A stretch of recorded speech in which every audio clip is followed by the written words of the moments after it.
వీళ్ళు సహజంగా ఎవరి మాట వినరు. ఈ మూర్ఖులను గూర్చి బైబిల్లో ఒక మాట ఉంది.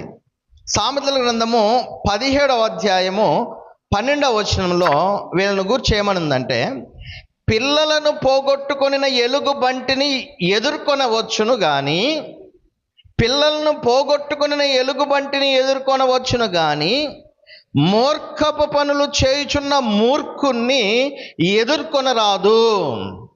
అసలు ఎలుగుబంటిని ఎదుర్కోవటమే ఒక సమస్య. ఎదుర్కొంటారు ఎవరన్నా ఎలుగుబంటిని? ఎందుకంటే చంపేసిద్ది. అది పిల్లలను పోగొట్టుకున్న ఎలుగుబంటి అయితే, అసలు ఒక కుక్కే చూడండి, వీధిలో కుక్క ఉందనుకోండి, అది పిల్లలు పెట్టింది అనుకోండి, జనాలు అంటారు, అరే ఆ దారిని పోవద్దు. ఎందుకు? ఈంతే పిల్లల విషయంలో అది చాలా జాగ్రత్తగా ఉంటుంది. కుక్క ఏందండి, కోళ్ళు ఏందండి, కోళ్ళు కూడా